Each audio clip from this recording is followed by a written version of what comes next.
Un saludo muy especial para toda nuestra comunidad Uniremington. Mi nombre es Edward Muñoz, soy sacerdote, acompaño espiritualmente esta gran familia. En el marco del Día Mundial de la Salud Mental, con el equipo de Desarrollo Humano de Bienestar Institucional, hemos querido poner nuestra mirada en los primeros auxilios emocionales. Y desde mi parte espiritual, que es la que me corresponde acompañar a mí dentro de esta gran familia, he mirado los primeros auxilios espirituales. Es importante mirarlo desde la Sagrada Escritura, cómo hacemos un proceso cuando nuestra vida sentimos vacío, sentimos cansancio, angustia, tristeza, cómo podemos acudir a una persona que se llama Jesús. Jesús, vemos que en el Evangelio, en Mateo 11, 28, 29, nos hace una invitación muy especial, que quisiera retomarla. Vengan a mí todos los que van cansados, llevando pesadas cargas, y yo les aliviaré. Carguen con mi yugo y aprendan de mí, que soy paciente y humilde de corazón, y sus almas encontrarán descanso, pues mi yugo es suave y mi carga liviana. Mirar la persona de Jesús nos ayuda para fortalecer nuestra vida. Hay momentos que vamos muy entretenidos por el mundo, muy ocupados en nuestra situación, en nuestro trabajo, nuestro estudio, todo lo que se mueve alrededor de una persona y de nuestras mismas familias. Pero llega un momento donde sentimos un vacío interior, donde no encontramos como la respuesta clara y entramos y vamos descubriendo que nos falta una parte fundamental que hemos descuidado, y es la espiritual. Cuando sentimos ese vacío espiritual, nuestra vida se va cargando de otras cosas que nos hacen sentir el peso. Y aquí, como lo escuchamos en este Evangelio, Jesús es muy claro y es: acércate a mí y yo te ayudaré a caminar, a alivianar ese peso, a fortalecerte por dentro, porque vivimos en un medio social donde la imagen se volvió muy importante, pero no se puede descuidar también esa parte espiritual. Tenemos desde la antigüedad, en el pueblo judío, vemos que se fortalece mucho lo que llamamos la lección divina, que es la lectura orante de la palabra de Dios. Cuando el cristianismo entra con todo su furor, pues entonces los monjes de aquella época dentro del judaísmo huyen hacia los lugares desérticos y empieza todo este camino de la lección divina. Recordemos la Torá, los profetas y los salmos dentro del judaísmo, y para nosotros los cristianos, pues que somos hijos de la nueva alianza con Jesús, comienza un proceso distinto. De ahí empieza todo el proceso con los padres de la iglesia, y encontramos que ya es en los centros monásticos cristianos donde comienza la lectura divina. Hay 5 pasos fundamentales, 5 pasos que nos pueden ayudar a orientar el proceso cuando sintamos el cansancio, la fatiga espiritual, que sintamos ese vacío interior que a veces nos pesa tanto, y es buscar, como lo dice el mismo Jesús, un lugar a solas. Ve a tu cuarto y en tu cuarto disponte toma la palabra y comienza con la palabra a vivir este momento. Primero tenemos leer ese texto que nos llama la atención y que nos puede iluminar. Siempre antes de coger la Sagrada Escritura, cojamos el texto y pidámosle a Dios iluminación en nuestra mente para ir a ese texto que nos va a ayudar a fortalecer ese momento difícil que estamos viviendo. Y por eso el primer paso es leer en voz alta, lenta y cuidadosamente, teniendo en cuenta que Dios está hablando a través de ese texto, y llevarnos, en la medida que vamos leyendo, vamos imaginándonos ese momento de la historia que nos está narrando allí la Sagrada Escritura. Un segundo momento, después de leer y releer el texto de la Sagrada Escritura, es meditar sobre esa parte. y qué frase, qué palabra me ha llamado tanto la atención que me puede ayudar a fortalecer, a iluminar mi vida. Un tercer momento, entramos en la oración. Después de haber leído, releído, después de haber meditado desde esa palabra, desde esa frase de la Sagrada Escritura que me está iluminando, voy a entrar en el momento de oración.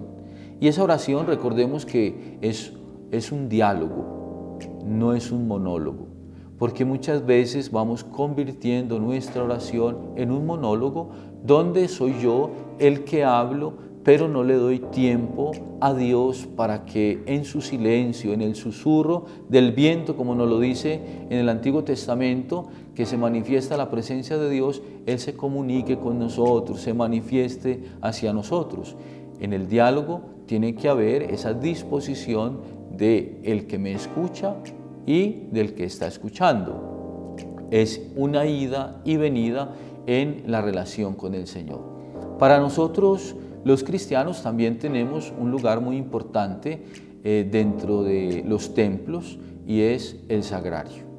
El lugar del sagrario donde está Jesús Eucaristía, ahí podemos encontrar en ese silencio contemplativo la presencia de Jesús. Como lo decía ahora, podemos ir a nuestra habitación en un lugar donde nos disponga el silencio, la contemplación, la tranquilidad, pero también tenemos la posibilidad del sagrario, que es fundamental, porque ahí es el misterio del mismo Jesús que instituye la Eucaristía y se quiso quedar con nosotros para ayudarnos, fortalecernos y alimentarnos en el peregrinar de la vida.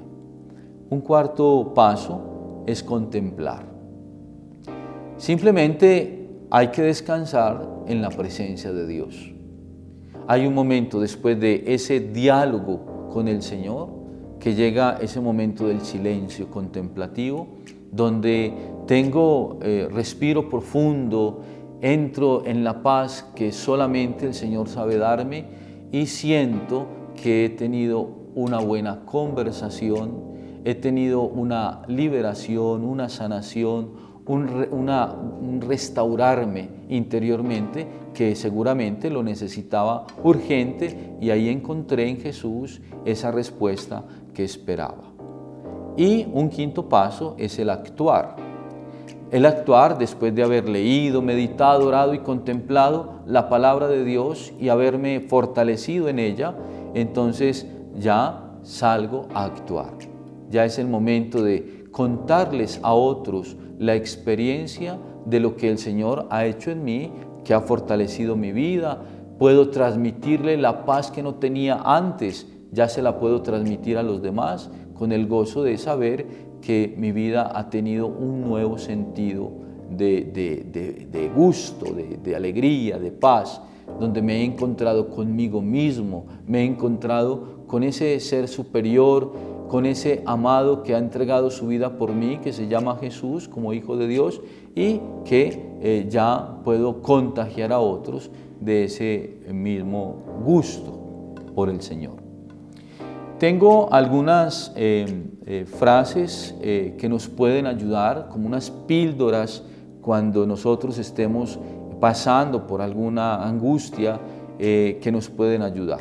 Encontramos en el Salmo 28, en el versículo 7, el Señor es mi fuerza y mi escudo, mi corazón en Él confía, de Él recibo ayuda, mi corazón salta de alegría y con cánticos le daré gracias. Siempre estaremos contando con la ayuda de Dios. Hay momentos donde uno puede decir, Dios me ha abandonado, por eso siento esta angustia, esta tristeza, esta soledad, pero recordemos que nos lo dice la misma Sagrada Escritura, que más fácil una madre abandona a su hijo que Dios soltarnos de su mano o abandonarnos. Un segundo frase que nos puede servir, una pildorita de la palabra de Dios: podrán desfallecer mi cuerpo y mi espíritu, pero Dios fortalece mi corazón, Él es mi herencia eterna. Lo encontramos en el Salmo 73, en el versículo 26. Dios como fortaleza de mi vida. En Nehemías, en el capítulo 8, versículo 10b, nos dice el Señor, no estén tristes, pues el gozo del Señor es nuestra fortaleza. Fortalecernos, como ya lo dije, en el Espíritu nos da la capacidad de ir más allá, de encontrar y saber tener la capacidad de discernir muchas cosas que vamos encontrando en el camino de nuestra vida, que a veces nos van cerrando ese mismo camino, pero que cuando acudimos a Dios, Él nos dará el discernimiento necesario. En el Salmo 46, en el versículo 1-2, nos dice: Dios es nuestro amparo y nuestra fortaleza, nuestra ayuda segura en momentos de angustia. Por eso no temeremos aunque se desmorone la tierra y las montañas se hundan en el fondo del mar. Dios es más grande que las circunstancias por las que estemos pasando. No olvidemos esa parte. Cuando yo sé que lo que significa Dios en mi camino, en mi proyecto, en todo lo que soy como persona, como hijo de Dios, no tengo por qué temer frente a cualquier circunstancia. En 2 de Samuel, en el capítulo 22, versículo 2, encontramos: el Señor es mi roca, mi amparo, mi libertador, es mi Dios, el peñasco en que me refugio. En Dios estamos firmes y seguros. En Santiago, en el capítulo 5, versículo 8, encontramos: así también ustedes manténganse firmes y aguarden con paciencia la venida del Señor, que ya se acerca. El Señor volverá. Y a esto me refiero cuando nos soltamos de la mano de Dios por los muchos quehaceres que tenemos, muchas preocupaciones. Llega un momento en que nuestra vida tiene que hacer un alto. Y en ese alto es donde vemos cómo el Señor nunca nos ha dejado solos. Siempre el Señor está en un continuo hacer historia con nosotros, como lo hizo con el pueblo de Israel y como lo ha hecho con toda la humanidad. Creyentes y no creyentes, eso no quita que Dios siga haciendo historia en la humanidad. Encontramos en el Salmo 9, en el versículo 10, en ti confían los que conocen tu nombre, porque tú, Señor, jamás abandonas a los que te buscan. El Señor nunca te abandonará. Recordemos lo que ya les dije, más fácil, una madre se olvida de su hijo, abandona a su hijo, que Dios soltarnos de su mano. En el Salmo 31, en el versículo 3, guíame, pues eres mi roca y mi fortaleza, dirígeme por amor a tu nombre. Contamos siempre con la dirección de Dios. Uno de los éxitos en la vida de una persona es su proyecto de vida, coloquémoslo en el proyecto de Dios. Siempre. Y cuando contamos con el proyecto de Dios, podremos llegar lejos y podremos lograr muchas cosas.